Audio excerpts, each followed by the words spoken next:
दोस्तों नमस्कार।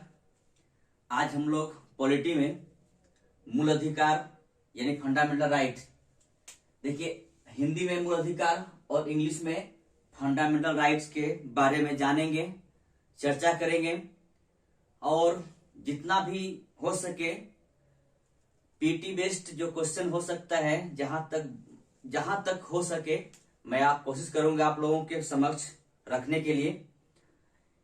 देखिए पॉलिटी के तहत में ये टॉपिक बहुत इंपॉर्टेंट है और प्रत्येक परीक्षा में यानी कंपटीशन एग्जाम में इस टॉपिक से कुछ न कुछ क्वेश्चन पूछा जाता है। तो आप लोग से मेरा गुजारिश है कि आप लोग इस वीडियो को अधिक से अधिक देखेंगे। जहां भी कुछ त्रुटियां रह जाए आप लोग कमेंट करेंगे, मैं कोशिश करूंगा उन त्रुटियों को दूर करने का। ठीक है, तो आगे हम लोग बढ़ते हैं और है आपका मूल अधिकार। देखिए मूल अधिकार व्यक्तियों को दिया गया है यानी नागरिकों को दिया गया, भारतीय नागरिक, और कुछ अधिकार विदेशियों को ही प्राप्त है। कुछ अधिकार सिर्फ भारतीयों को प्राप्त है और कुछ अधिकार भारतीय और विदेशी दोनों को प्राप्त है। तो हम लोग बाद में चर्चा करेंगे कौन भारतीयों के लिए प्राप्त है कौन विदेशियों के लिए प्राप्त है, लेकिन पहले हम लोग इस बात को जानेंगे कि ये मूल अधिकार मुख्य रूप से राज्य के विरुद्ध जनता को दिया गया है। यानी राज्य, आप एक तरह से कह सकते हैं कि ये नकारात्मक पहलू भी आप कह सकते हैं कि राज्य अगर किसी व्यक्ति को मूल अधिकार के तहत में कोई अधिकार नहीं दे रहे हैं तो राज्य के का नागरिक यानी भारतीय नागरिक वो अपने न्यायालय यानी सुप्रीम कोर्ट या हाई कोर्ट जा सकते हैं, अपने अधिकारों को मांग सकते हैं राज्य से यानी सरकार से। तो इसी बात के लिए बहुत से जो राज्य व्यवस्था का बहुत बड़े जानकार व्यक्ति होंगे या फिर जनता व्यक्ति हैं, उन लोगों ने खासकर इस अधिकार के बारे में कहा गया है कि यह राज्यों के विरुद्ध दिया गया अधिकार जनता को दिया गया है। ठीक है, तो हम लोग चलते हैं मेन पॉइंट की तरफ।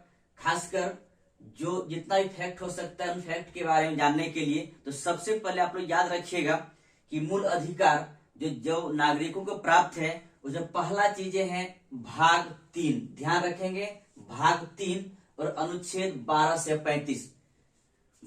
35 के बीच और भाग 3 में हमारा मूल अधिकार है संविधान के तहत दिया गया है।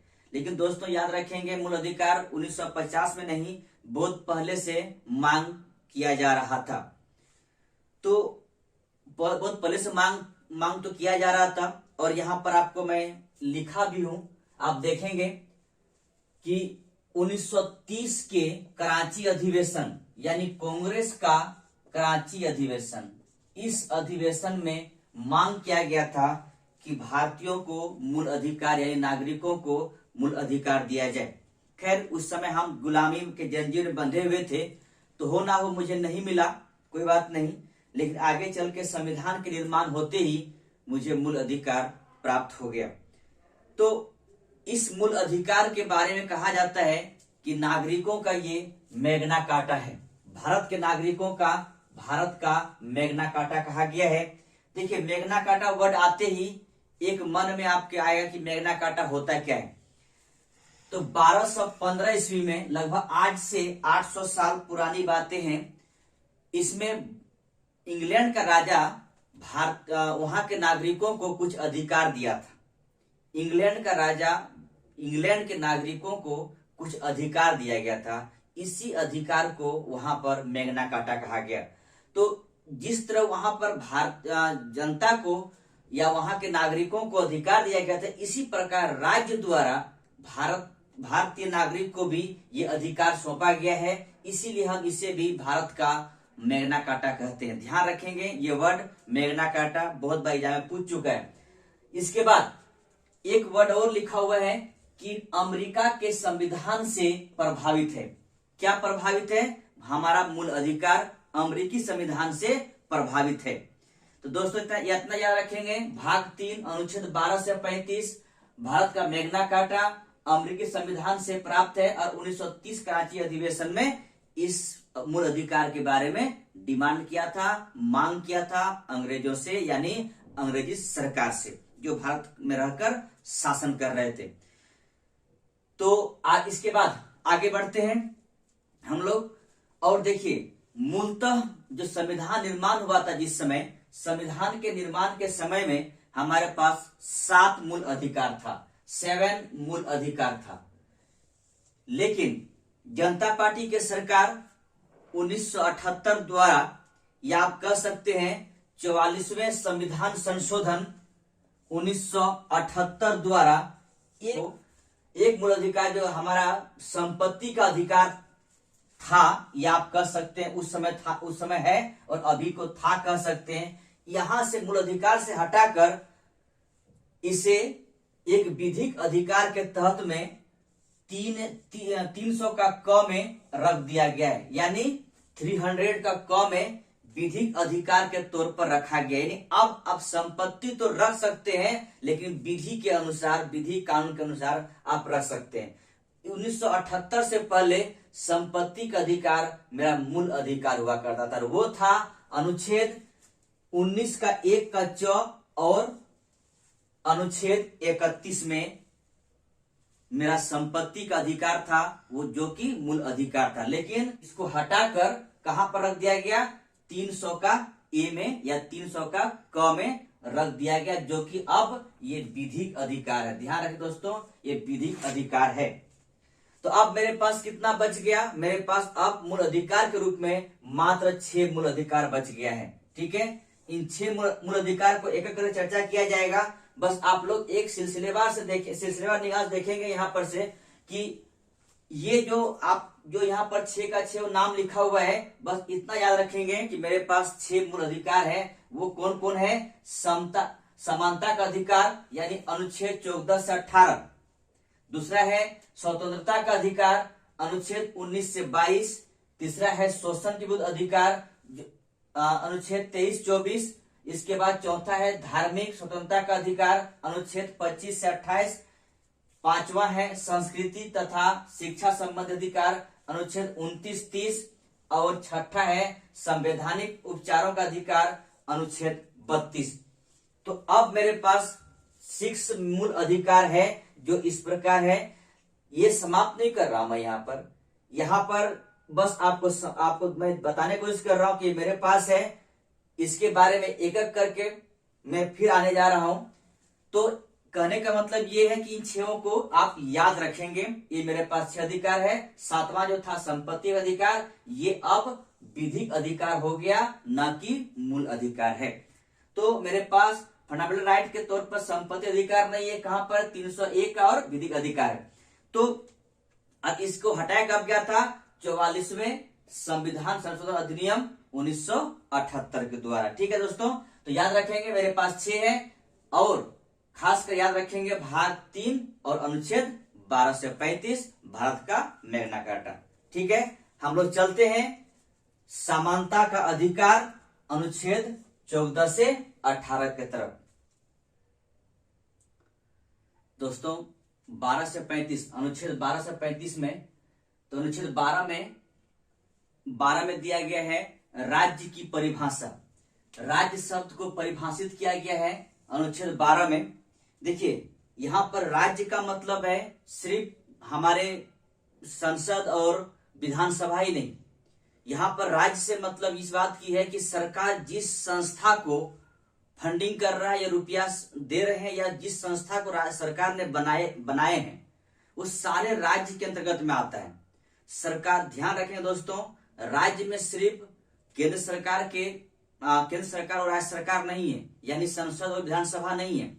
राज्य का मतलब यहाँ पर इस बात के लेकर है कि जिस भी संस्था को सरकार फंडिंग कर रहा है, जिस संस्था सरकार ने बनाई है, उस सारे संस्था राज्य के अंतर्गत में आता है। तो आप ध्यान रखेंगे, वो सारे राज्य मूल अधिकार को प्रोवाइड करेंगे, जनता को देंगे। ठीक है, तो यहाँ पर शुरू में बताया आप लोगों को कि मूल अधिकार एक तरह की नकारात्मक की तरफ परिभाषित किया गया है, यानी राज्य को बैन किया गया है कि आपको जनता को इन सारे अधिकार को देना पड़ेगा।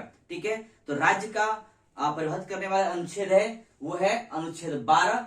आगे हम चलते हैं और वो है अनुच्छेद 13। अनुच्छेद 13 में ये कहता है कि मूल अधिकारों का सुरक्षा कवच अनुच्छेद 13 को कहा गया है। अनुच्छेद 13 का जो कहने का मतलब रूप है वो बहुत व्यापक है। तो अनुच्छेद 13 क्या है? मूल अधिकारों का सुरक्षा कवच है, रक्षक है, आप कह सकते हैं। देखिए इसमें एक वर्ड और लिखा हुआ है, न्यायिक पुनरावलोकन। न्यायिक पुनरावलोकन का मतलब होता है कि संसद द्वारा जो विधि बना, यानी विधेयक पास होकर विधि बना, कानून बना, संसद कहने का मतलब है हमारे सर्वोच्च न्यायालय या उच्च न्यायालय दोनों वो न्याय पुनरावलोकन कर सकते हैं कि हमारे जो कानून बना है वो कानून कहाँ तक संविधान सम्मत है या मूल अधिकार का हनन तो नहीं किया जा रहा है। तो न्यायिक पुनरावलोकन का मतलब सिर्फ इतना समझेंगे कि जो संसद और विधानसभा से जो भी विधेयक पास हुई है उस विधेयक को फिर से अवलोकन करना, इसी को न्यायिक पुनरावलोकन के नाम से जानते हैं। तो न्यायिक पुनरावलोकन में ये चीज को याद रखिएगा अनुच्छेद 13 के तहत में कोर्ट यानी हमारा सुप्रीम कोर्ट और उच्च न्यायालय किसी भी विधेयक को जो संसद से पास हुई है उस विधेयक पर न्यायिक पुनरावलोकन कर सकते हैं, फिर से देख सकते हैं। अब हम लोग चलते हैं मुख्य पॉइंट की तरफ, वो है आपका समता का अधिकार। समता का अधिकार देखिए दोस्तों, समता का अधिकार में मेरे पास 5 अनुच्छेद है, 14, 15, 16, 17 और 18। ठीक है, तो हम लोग एक एक करके डिस्कशन करेंगे, एक एक करके चर्चा करेंगे इस पर। तो पहला अनुच्छेद आपके पास है वो है अनुच्छेद 14। इसमें 2 चीजें याद रखेंगे दोस्तों, एक है विधि के समक्ष समता। देखिए इसमें ये कहना चाह रहे हैं, इंग्लिश में इसका मतलब है इक्वलिटी बिफोर लॉ। कहने का मतलब ये है कि कोई भी व्यक्ति, चाहे नागरिक हो चाहे विदेशी हो, कोई भी व्यक्ति विधि के सामने सब समान है। कोई भी व्यक्ति विधि के सामने सब समान है, यानी विधि के समक्ष सब समान है। तो अब यहां पर दूसरी बात ये कह रहा है कि विधियों के समान संरक्षण। ठीक है, दूसरा चीज कह रहा है इक्वलिटी प्रोटेक्शन ऑफ लॉ। तो दोस्तों याद रखेंगे कि विधि के सामने सब समान है, विधि समझ सब समान है। कहने का मतलब है कि अगर आप पूरे देश की जनता को देखा जाए तो आपको ऐसा नहीं लग रहा है कि कहीं पर ये हमारे पास कुछ कमियां रह गई है। कि अगर मान लिया जाए कि कोई ऐसा व्यक्ति है जो बहुत ही वीकर सेक्शन का है, या फिर अगर कह दिया जाए यहाँ पर कि दौड़ में एक साथ जिसका पैर नहीं है और जिसका पैर है दोनों को साथ में कह दिया, कहा दौड़ जाइए आप, तो ऐसा नहीं है। तो ऐसा नहीं हो सकता है। तो ऐसा नहीं, तो इसलिए क्या करना होगा कि विधियों के समक्ष संरक्षण का मतलब है कि कुछ विशेष वर्ग के लिए संरक्षण दिया जाएगा विधि के समक्ष, विशेष वर्ग के लिए। जैसे हमारे पास है SC ST कानून अलग है, कुछ और विशेष वर्ग के लिए, अल्पसंख्यकों के लिए कुछ एक्स्ट्रा कानून दे रखा हुआ है संविधान द्वारा। तो यहाँ पर राज्य द्वारा कुछ विशेष वर्ग के लिए अलग विधि बनाने के लिए सहमति दिया गया है या बना सकते हैं, ये संविधान द्वारा राज्यों को दिया गया है। तो आप ऐसा नहीं कर सकते कि सभी लोग को एक सामने खड़ा कर दिया जाए और सबको विधि सामने समान है। कुछ हमारे पास ऐसे जनता भी हैं जिसे कुछ न कुछ एक्स्ट्रा से या कुछ विशेष तरह का प्रबंध करना पड़ेगा उसके लिए। तो हमारे पास अनुच्छेद 14 के अंतर्गत में 2 चीजें हैं, एक तो कहता है विधि समानता, दूसरा कहता है विधियों के समान संरक्षण, इक्विटी बिफोर लॉ और इक्वल प्रोटेक्शन ऑफ लॉज। ठीक है, आगे चलते हैं। अनुच्छेद 15 में कहता है कि धर्म, मूल वंश, जाति, लिंग, जन्मस्थान, इसके तहत में किसी भी लोगों को या किसी भी भारतीय नागरिक को आप विभेद नहीं कर सकते हैं। कि धर्म आपका अलग है, हम विभेद करने जा रहे हैं, मूल वंश अलग है, विभेद करेंगे, या जाति आपका अलग है, हम विभेद करेंगे, या उससे आप दूरी बना कर रखेंगे, लिंग अलग है तो आप उससे विभेद करेंगे, या जन्म स्थान अलग है, विभेद करेंगे। ध्यान रखें दोस्तों, ये अनुच्छेद 15 के तहत में 5 तरह की बातें कही गई है कि धर्म, मूल वंश, जाति, लिंग और जन्म स्थान के तहत में किसी भी भारतीय नागरिक से आप विभेद नहीं कर सकते हैं। सब कोई साथ में रहना है, सभी को साथ में देश के साथ में खड़े होना है और रहना भी है। किसी से कोई भी वैर भाव नहीं रखना है, किसी से कोई विभेद नहीं करना है। आगे इसमें कुछ चीजें और जोड़ा गया है, याद रखेंगे दोस्तों। इसमें पहला है कि 15 का 3 कहता है राज्य स्त्रियों और बच्चों के लिए विशेष तरह की व्यवस्था करेंगे। कहीं न कहीं आप देखें यहाँ पर अनुच्छेद 14 का इस क्लाउज इसमें आइए आप समझ में आ जाएगा। देखिए कहीं न कहीं इसको उठाकर आप यहाँ रखने की कोशिश कीजिए, समझ में आ जाएगा कि देखिए राज्य क्या कर स्त्री और बच्चों के लिए विशेष तरह का संरक्षण देंगे। तो यहाँ पर आप ये कहेंगे कि यहाँ पर तो विधि के सामने कुछ अलग हो गया। तो यही बातें मैं कहना चाह रहा था कि सबको एक ही तराजू में तोलने की आवश्यकता नहीं है। संविधान द्वारा कुछ लोगों के लिए विशेष व्यवस्था की बात किया गया है, ठीक है। उसमें कौन है? स्त्रियां और बच्चों के साथ में, ठीक है। अनुच्छेद 15 के 4 में कहता है सामाजिक और शैक्षिक रूप से ओबीसी एसटी एससी के लिए विशेष प्रावधान किया जाएगा। देखिए यहाँ पर कहीं न कहीं आरक्षण की बात है, ठीक है। आरक्षण की बात है, वो भी कहां? जब आप किसी सरकारी स्कूल में सरकारी कॉलेज में नाम लिखाने जा रहे हैं या आपका प्रवेश होने जा रहा है, वहां पर आपको विशेष आरक्षण दिया जाएगा। वो कहां पर है?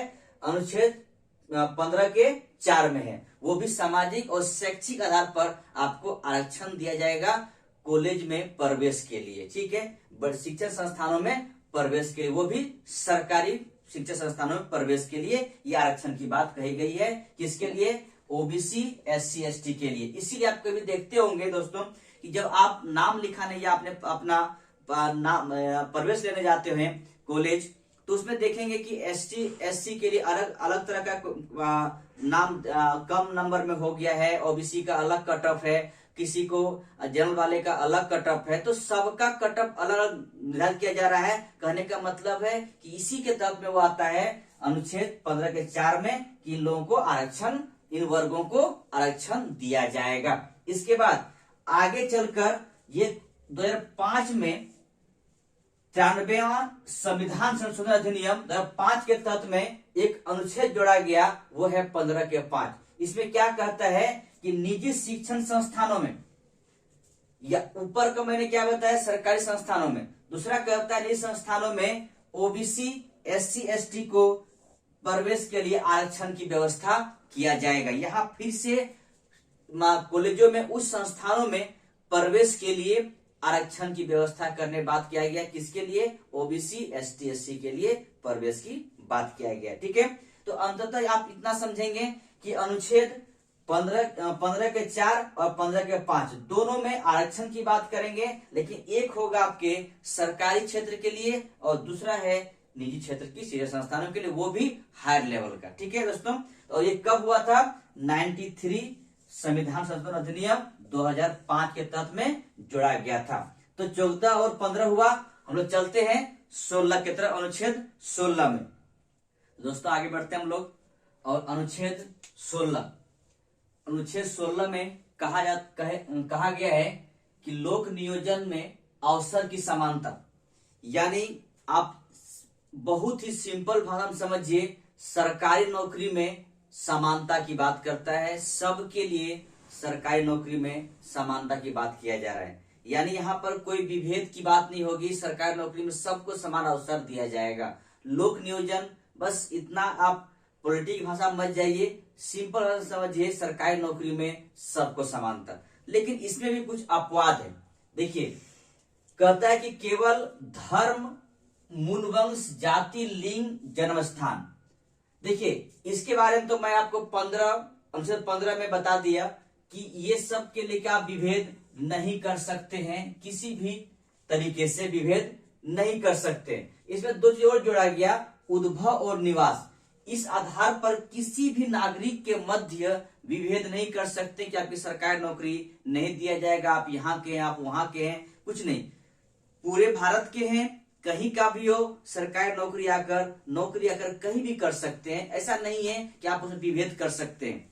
तो नौकरियों में आपको आरक्षण की बात इसमें भी किया जाएगा। लेकिन यहाँ पे हम पहले आरक्षण के बाद से पहले हम कोशिश करेंगे इस बात को कहने के लिए कि जो भी नौकरी निकलेगी सरकार द्वारा, सरकार निकालेगी, तो वो सारे लोग यानी पूरे भारतीय आकर वो नौकरी कर सकते हैं, चाहे वो बिहार के हो या तमिलनाडु के हो, कोई मतलब नहीं है, कहीं का हो, वो आकर आराम से कहीं भी नौकरी कर सकते हैं और करता भी है। लेकिन इसमें कुछ अपवाद है, इन अपवाद को भी आप देखेंगे।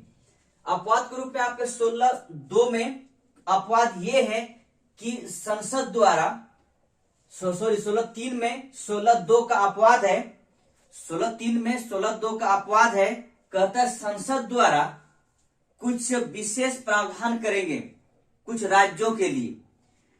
अनुच्छेद 340 के तहत में राज्यपाल को शक्ति दिया जाएगा कि आप विशेष राज्य में, कोई विशेष राज्य में किसी विशेष क्षेत्र के लिए आप किसी विशेष व्यक्ति को नौकरी दे सकते हैं। अनुच्छेद 340 राज्यपाल के पास ये शक्ति होगा कि किसी राज्य में विशेष क्षेत्र में विशेष वर्ग या विशेष समुदाय के लोगों को नौकरी दिया जाएगा। तो आप यहाँ पर ये इतना समझेंगे, जो अनुच्छेद 16(2) में कहता है कि आप इस आधार पर किसी को विभेद नहीं कर सकते हैं, वो 16(3) उसी 16(2) का अपवाद है और कहता है कि संसद द्वारा एक कानून पास किया जाएगा, अनुच्छेद 340 के तहत में राज्यपाल को शक्ति दिया जाएगा कि आप उस राज्य में विशेष क्षेत्र में विशेष समुदाय के लिए नौकरी का व्यवस्था कर सकते हैं। ठीक है, 16(3). 16(4) में नौकरियों में आरक्षण की बात करता है। सबसे पहले याद करेंगे मोरारजी देसाई की सरकार में बीपी मंडल साहब ने 1979 में ये कहा गया था, ये सॉरी इसमें एक समिति गठन किया गया था बीपी मंडल के अध्यक्षता में, और ये एक तरह से आरक्षण की बात किया था ओबीसी के लिए कि आप आरक्षण दीजिए ओबीसी के लिए।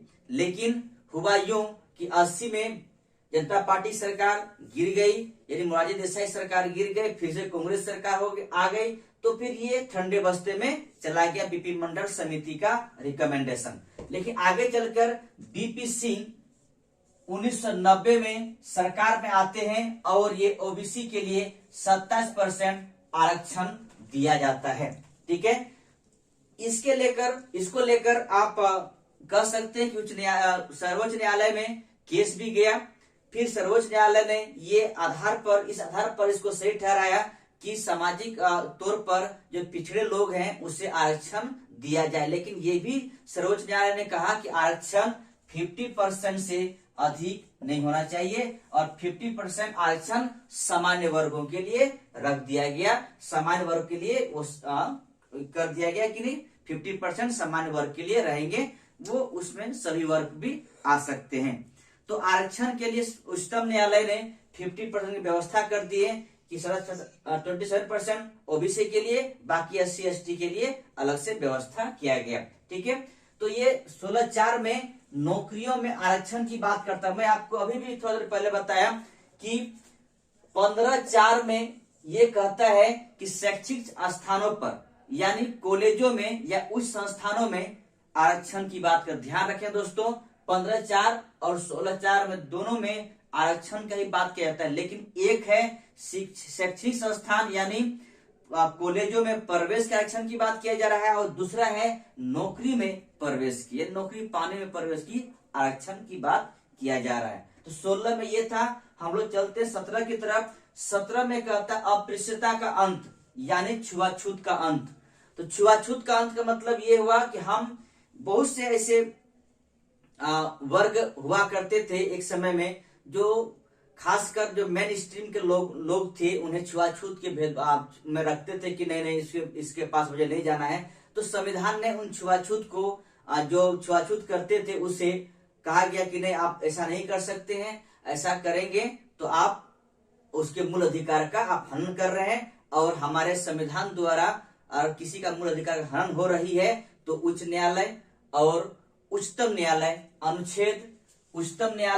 अनुच्छेद 32 और उच्च न्यायालय तो 26 के तहत में आप सुप्रीम कोर्ट या हाई कोर्ट या देख सकते हैं उस न्यायालय द्वारा कि किसका हनन हो रहा है या फिर किसी का हनन हो रहा है तो उस पर सरकार कोर्ट द्वारा कानूनी कार्रवाई किया जाएगा। छुआछूत को अंत करने के लिए एक अनुच्छेद है 17, जिससे पूरे देश में छुआछूत का अंत हो गया। और लास्ट इसी में है, वो है अनुच्छेद 18, समानता का अधिकार में लास्ट अनुच्छेद है अनुच्छेद 18। इसमें कहता है उपाधियों का अंत।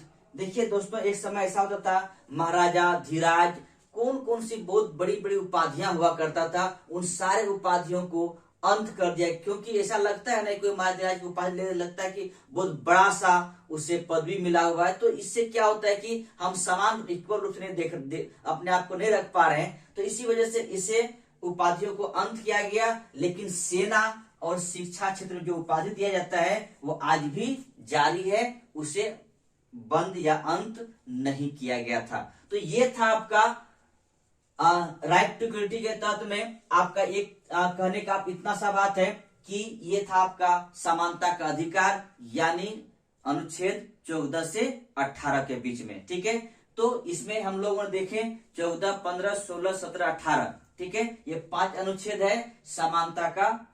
कहने का मतलब है कि आप समान रूप से इस जितने भी अनुच्छेद यहाँ पर है, उन सारे अनुच्छेद में एक ही वर्ड आपको दिखाई पड़ रहा होगा कि सब में इक्वल की बात किया जा रहा है, यानी समानता का अधिकार की बात किया जा रहा है। ठीक है, तो दोस्तों ये था पहला पार्ट, समानता का अधिकार। दूसरा पार्ट की तरफ चलते हैं। 6th में एक पार्ट हो चुका, दूसरा पार्ट में चलते हैं हम लोग, वो है स्वतंत्रता का अधिकार। दोस्तों अगर वीडियो अच्छा लगे तो लाइक करेंगे, कमेंट करेंगे और शेयर करेंगे। थैंक यू, धन्यवाद।